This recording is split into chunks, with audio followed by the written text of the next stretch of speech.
अस्सलाम वालेकुम जी। हकीम अहमद नईम अरशद होरां दे आटा लोड़ दे विचार भरे अखर।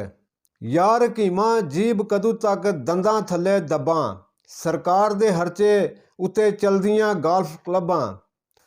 तगड़ा बह के पी पू जावे लखां दा पाउडर, मातड़ एहो सोची जावे आटा कित्थों लब्भां।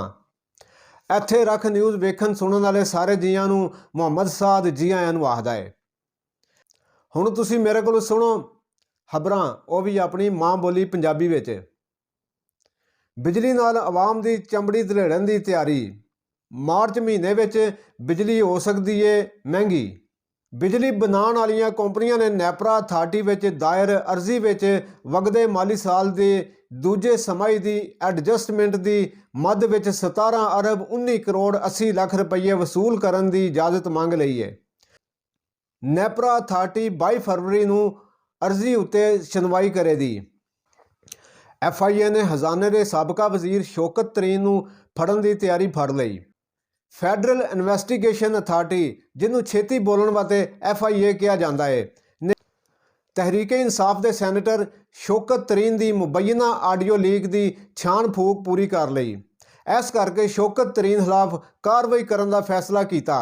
शौकत तरीन की सूबा पंजाब ते सूबा KP के हजाने के वजीरां नाल कीती हुई गलबात, जिस दी आडियो लीक हो गई सी, सरकार ने यह मामला FIA नूं घल दिता होया सी। FIA के जिम्मेदारां ने आख्या है इन्हां दीयां गल्लां IMF नाल होण वाली डील नूं नुकसान पड़ाउण वास्ते सन। शौकत तरीन मुल्क के मफाद का नुकसान करना चाहते सी। FIA ने कार्रवाई करन लई वजारत हारजा कोलों इजाजत मंग लई है। इजाजत लभण उत्ते शौकत तरीन नूं गिरफ्तार कर लिया जाएगा।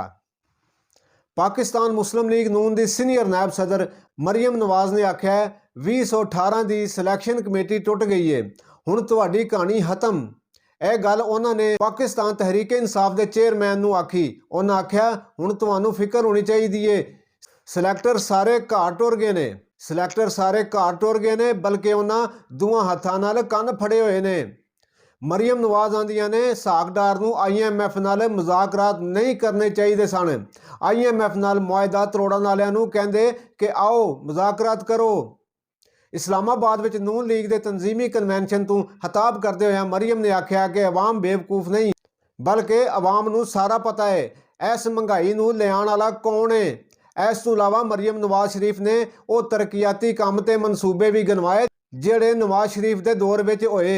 मरियम नवाज ने दावा किया हर वार नवाज शरीफ मुल्की हालात वल करते हैं, जदों ही हालात वल हो जाते हैं तो नवाज शरीफ नूं कढ़ के सुट दिता जाता है।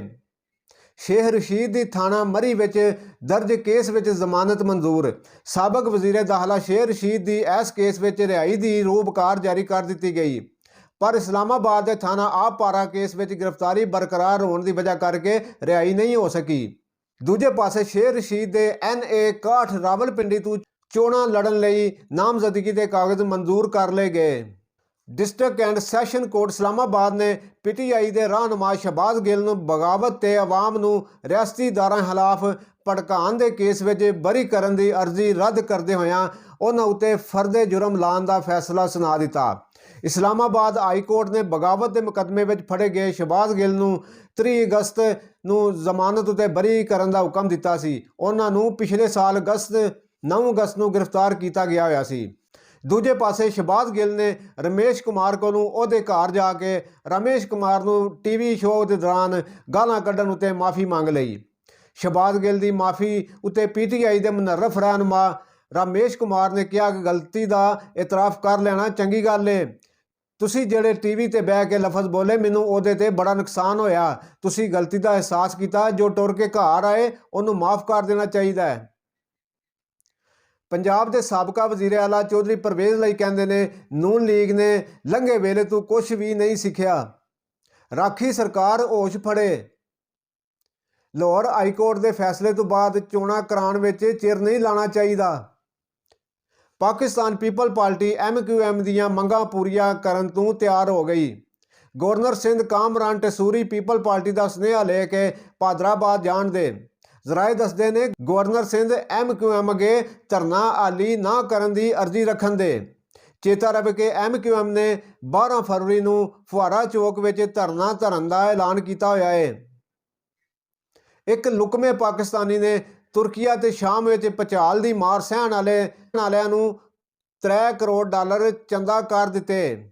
ਇੱਕ ਇਹੋ ਜਿਹਾ ਪਾਕਿਸਤਾਨੀ ਜਿਹਨੇ ਆਪਣਾ ਨਾਂ ਲੁਕਾ ਕੇ ਅਮਰੀਕਾ ਵਿੱਚ ਤੁਰਕੀ ਦੇ ਸਫਾਰਤਖਾਨੇ ਜਾ ਕੇ ਕਰੋੜਾਂ ਡਾਲਰ ਅਤੀਆ ਕਰ ਦਿੱਤੇ। ਇੱਕ ਰੂਸੀ ਖਬਰਸਾਂ ਅਦਾਰੇ ਮੁਤਾਬਕ ਅਮਰੀਕਾ ਵਿੱਚ ਤੁਰਕੀ ਦੇ ਸਫੀਰ ਮੁਰਾਤ ਮੁਰਕਾਨ ਨੇ ਕੁਝ ਦਿਨ ਪਹਿਲਾਂ ਇੱਕ ਇਤਲਾਹ ਦਿੱਤੀ ਸੀ। ਇੱਕ ਪਾਕਿਸਤਾਨੀ ਵਪਾਰੀ ਨੇ ਭੁਚਾਲ ਦੀ ਮਾਰ ਸਹਿਣ ਵਾਲਿਆਂ ਲਈ $3 ਕਰੋੜ ਦਾ ਚੰਦਾ ਦਿੱਤਾ ਹੈ।